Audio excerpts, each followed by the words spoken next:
यीशु है, praise the Lord. Lent शब्द जो है मसीही जगत में प्रचलित है। एक ऐसा काल होता है जो उपवास का काल कहा जाता है और कई लोग इसमें शारीरिक रूप से उपवास रहते हैं। 40 दिनों का जो होता है उसमें कुछ लोग कुछ ही दिनों का विशेष विशेष दिनों में, कुछ लोग शारीरिक रूप से उपवास न रहकर मन से उपवासी रहते हैं। आइए हम लेंट के विषय में जानने का प्रयत्न करेंगे। हम पहले देखेंगे कि कलीसिया इतिहास के दृष्टिकोण से लेंट का क्या प्रचलन रहा। उसके बाद हम बाइबल में से पुराना नियम से देखेंगे। उसके बाद में हम नया नियम से देखेंगे। जो लेंट शब्द है यह लैटिन शब्द क्वाड्रजेसिमा शब्द से लिया गया है और इसका अर्थ होता है 40 का आंकड़ा से जुड़ा हुआ है। और इसका जब इंग्लिश में ट्रांसलेशन किया गया यह लेंट और फास्टिंग दो शब्द लिया गया। और लेंट का अर्थ ही होता है उपवास या तो फिर व्रत रखना। और इस कारण से हम कहते हैं लेंट काल या लेंटन सीजन का मतलब होगा उपवास काल, जो कि कलीसियाओं में प्रचलित है। बहुत सारे कलीसिया लेंटन सीजन या उपवास काल को नहीं मानते हैं। उनमें से मेरे दोस्त जो है जिसके साथ मैं अपने पढ़ाई को किया, वो जिस कलीसिया में उनका कलीसिया के लोग मानते नहीं हैं। इस कारण से कल नहीं 2 दिन पहले उनका विवाह हुआ और उन्होंने इनविटेशन भी दिया हुआ था। जबकि हमारे यहाँ लेंटन सीजन में इस तरह से विवाह के दूसरे कार्यक्रम नहीं होता है।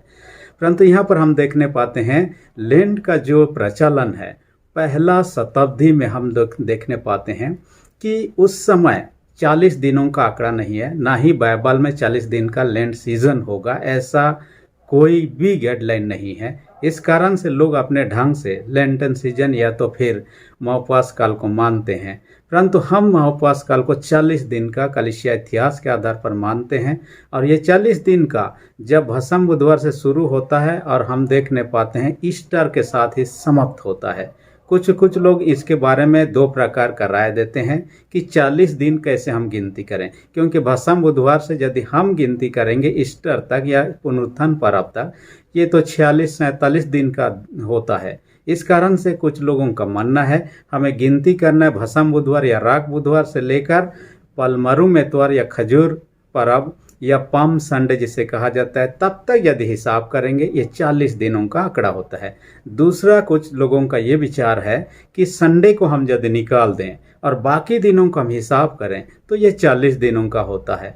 हम जिस रूप में भी सोचें, परंतु 40 दिनों का होता है और लेंट सीजन जो होता है। और इसमें मैंने कहा पहला शताब्दी से तीसरी सदी तक, यानी कि 3rd सेंचुरी तक लगभग 1 दिन 2 दिन 3 दिनों का ही उपवास हुआ करता था, ऐसा वर्णन में मिलता है इतिहास के अनुसार में।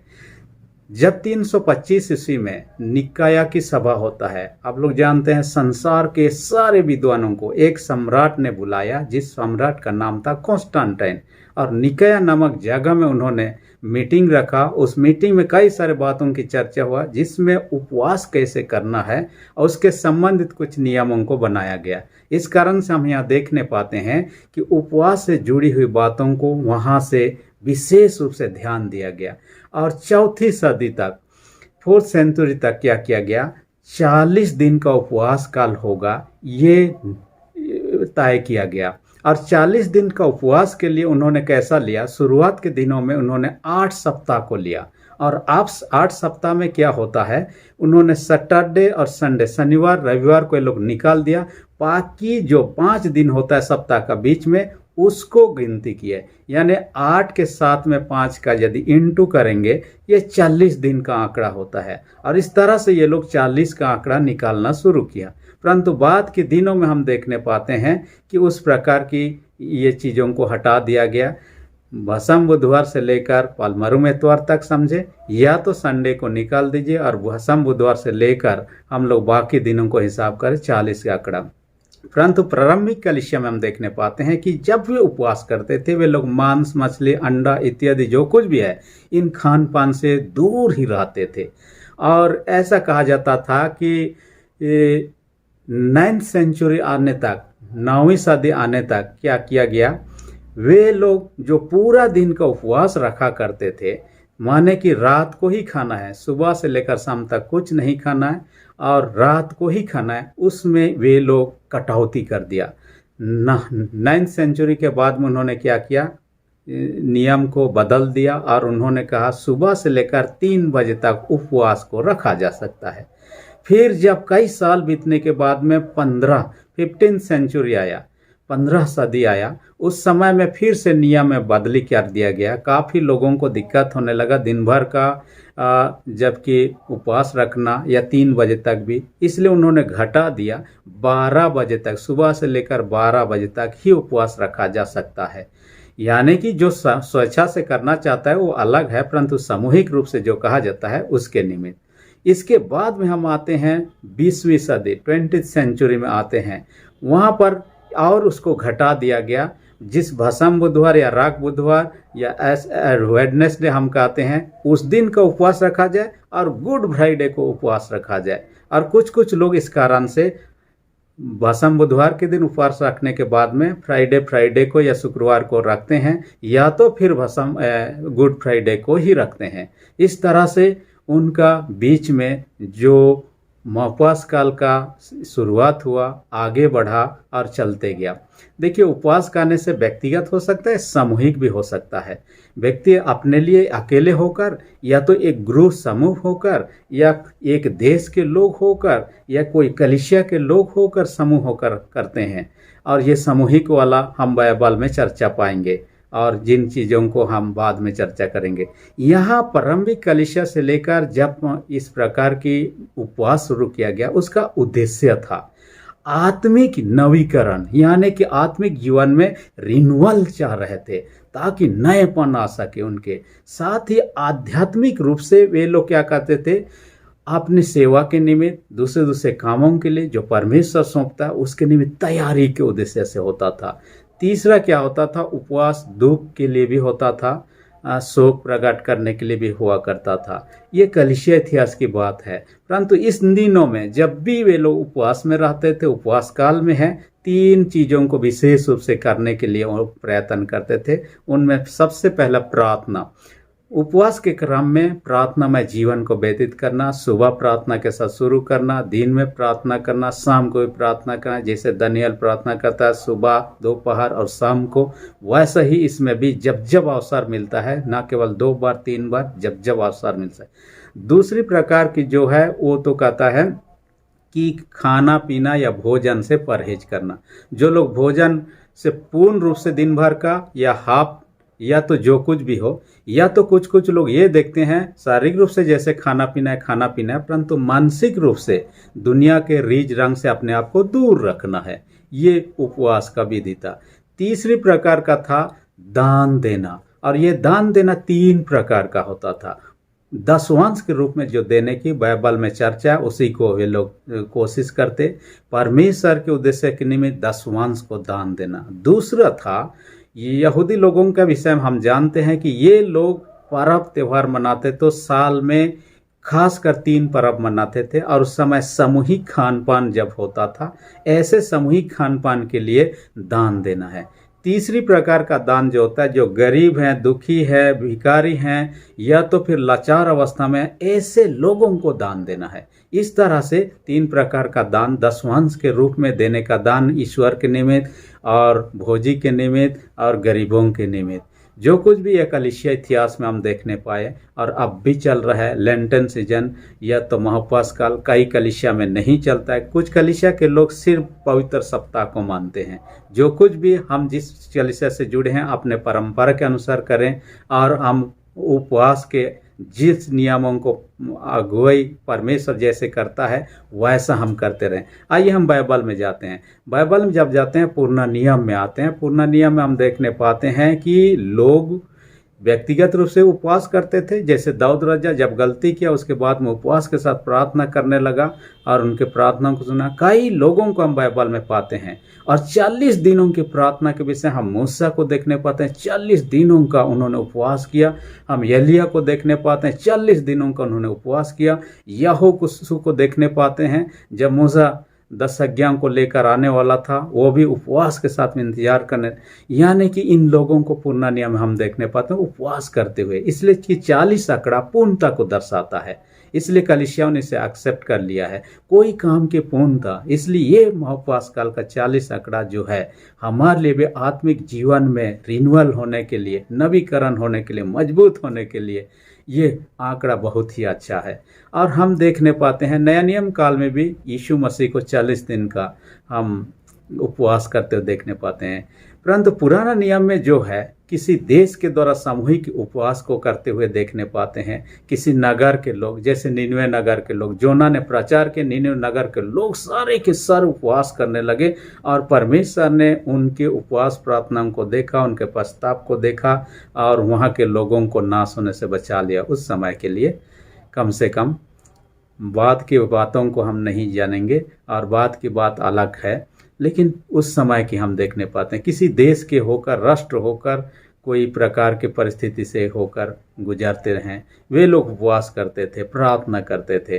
परंतु यहाँ पर देखने पाते हैं यहूदी लोगों के बीच में बाइबल के शिक्षा के आधार पर उन्होंने उपवास का कुछ नियमों को रख दिया है। उस नियम के तहत कहता है उपवास में पछतावा करना या विलाप करना एक जुड़ गया था यदि किसी प्रकार के संकट है, परिस्थिति है ऐसे घड़ी में। दूसरा क्या करता है, निराहार रहना, यानी कि खाना पीना बंद करना। कुछ विद्वानों का यह मानना है कि मूंग मसूर दाल खाया जा सकता था, इस प्रकार का।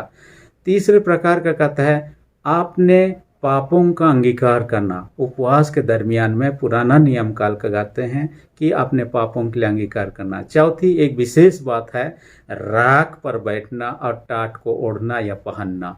ये उनका एक प्रकार का बाहरी प्रकट है कि हम पछतावा कर रहे हैं, हम उपवास कर रहे हैं, इन चीज़ों को दुख प्रकट कर रहे हैं इन चीज़ों को। साथ ही साथ उपवास के काल में गरीबों को मदद करना या दान देना, ये यहूदी लोगों ने बाइबल के शिक्षा के आधार पर उन्होंने इनको अपना लिया था। क्योंकि हम जानते हैं उन्होंने 613 नियम परमेश्वर ने दिया है ये समझे जाते थे और 613 नियम को पालन करने का कोशिश करते थे। उनमें से उपवास का भी नियम था। आगे हम देखने पाते हैं दूसरों के साथ में यदि मन मुटाव हुआ हो, संबंधों में गड़बड़ हुआ हो, इस उपवास काल में एक दूसरे साथ में मेल मिलाप होने गया तो उनका उद्देश्य जो था इन उपवास के कारण से पुराना नियम के लोगों का उद्देश्य था। जैसे कि हम कलीसिया इतिहास का उद्देश्य को देखा, पुराना नियम के लोगों का, उस समय के यहूदी लोगों का उद्देश्य था कहता है कि शोक व्यक्त करना। कई बार आप देखिएगा किसी का मृत्यु के बाद में शोक व्यक्त करने के लिए इतने दिनों तक कुछ भी खाया पिया नहीं और शोक मनाया, ऐसी चीज़ों को हम देखते हैं और इसलिए भी उपवास रखा जाता था। दूसरा कहता है जो दंड परमेश्वर देने वाला है उस दंड से बचने के लिए सामूहिक होकर या व्यक्तिगत होकर उपवास किया जाता था। तीसरी प्रकार के उपवास है अपने पाप के कारण जो दंड हम पाने वाले हैं उससे बचने के लिए, पाप से क्षमा पाने और उससे दंड से बचने के लिए भी ये पछतावा उपवास किया जाता था। और इस प्रकार के पुराना नियम को हम देखने पाते हैं। लेकिन पुराना नियम में हम देखने पाते हैं गलत उपवास को भर्त्सना किया गया है और उसको बढ़ावा नहीं दिया गया। यशायाह उसका 58वां अध्याय उसका 3 से 5 पद हम देखेंगे। यशायाह कहता है कौन कौन सा उपवास करना सही नहीं है, ये सही तरीका नहीं। वो कहता है दूसरों को दिखाने के लिए मैं उपवास कर रहा हूँ, वाह क्या धर्मी आदमी है, इस प्रकार के दिखावा के लिए हम यदि उपवास कर रहे हैं तब तो ये उपवास व्यर्थ है कहता है। इस उपवास से ईश्वर खुश नहीं है। दूसरा ये कहता है लोगों को दबाने के लिए हम यदि उपवास कर रहे हैं, एक कहता है लोगों को खाना पीना काम दिया जाए, उपवास रखने का उनको सलाह दिया जाए ताकि वो कमज़ोर पड़ जाएं और उनको दबा दिया जाए।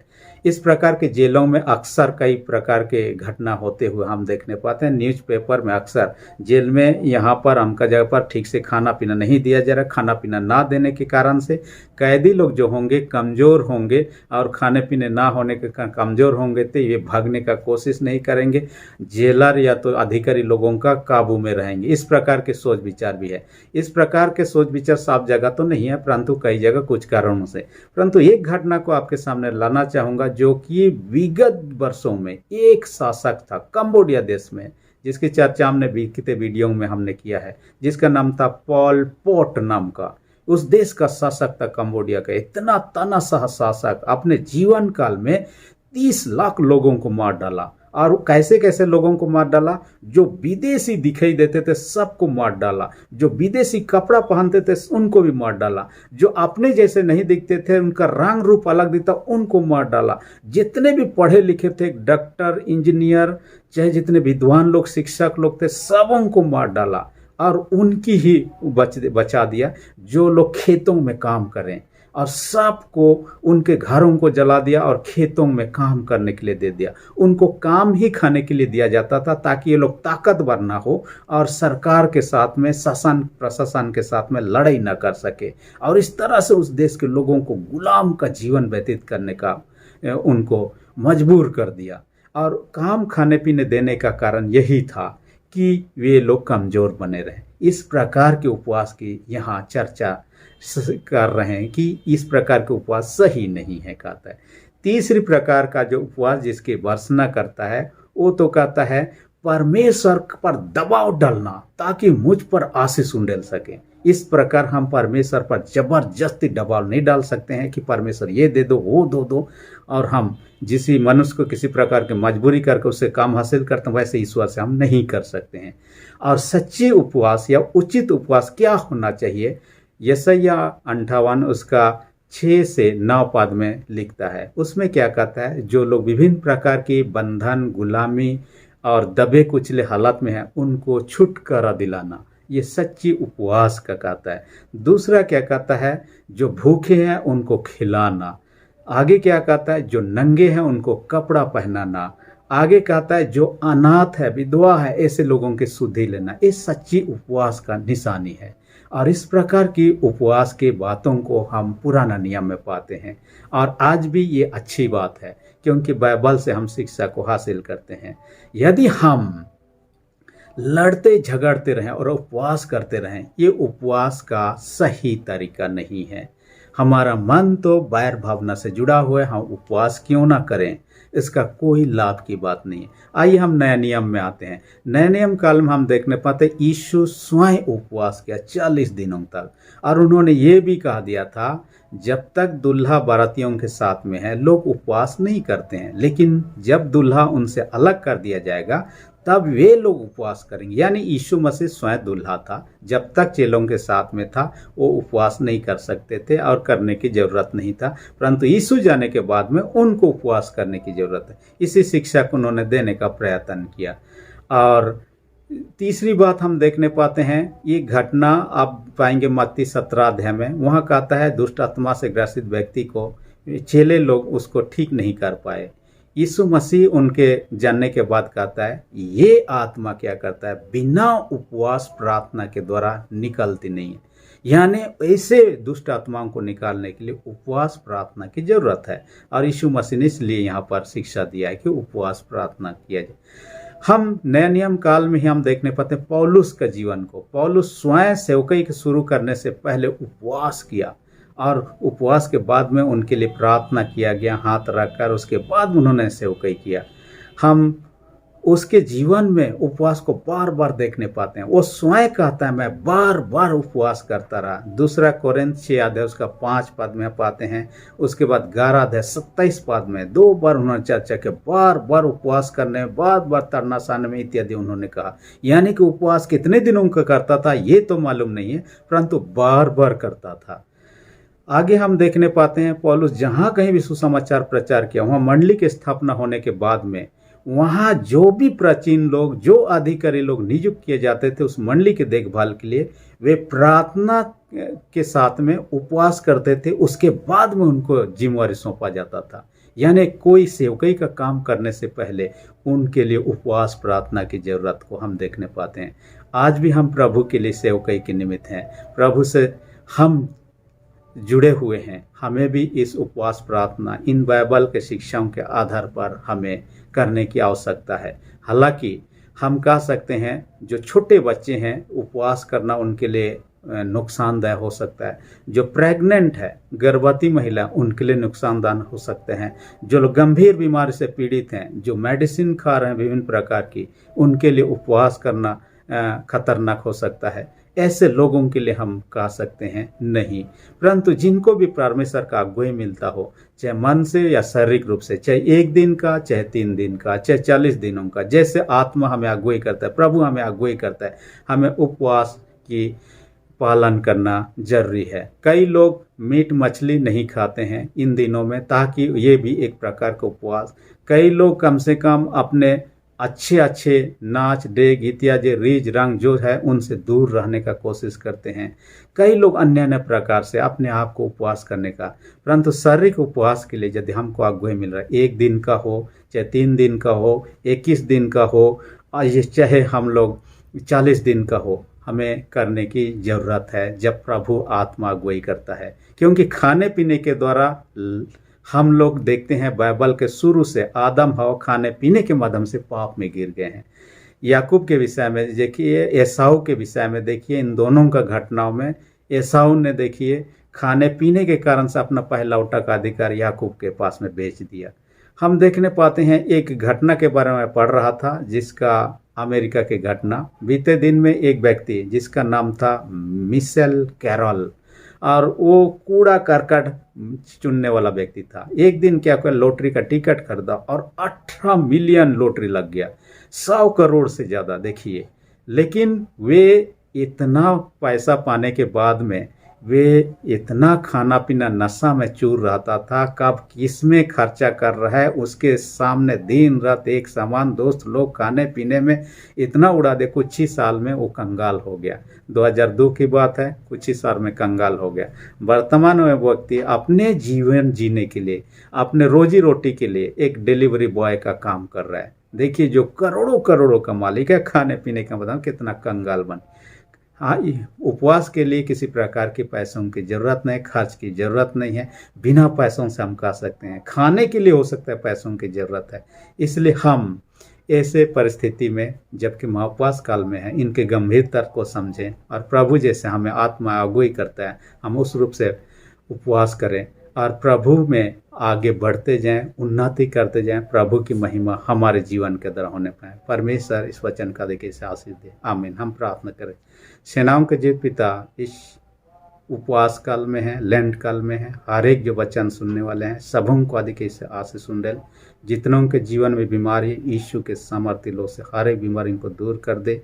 और जो कोई विश्वास में कमजोर है, उनके विश्वास को आप ही दृढ़ कर। जितने भी पिता परमेश्वर फास्टिंग प्रेयर में, उन सबों को आप इस सामा से अभिषेक दे। यीशु के नाम में प्रार्थना मांगते हैं। आमीन। अब तक यदि आपने मेरे चैनल का सब्सक्राइब नहीं किया, इसी घड़ी नीचे रेड बटन को प्रेस करके सब्सक्राइब कर दीजिए और जो बेल आइकन निकले उसे प्रेस करके ऑल पर सेट कर दीजिए, ताकि आने वाले वीडियोस का नोटिफिकेशन आपको समय पर मिल सके। धन्यवाद।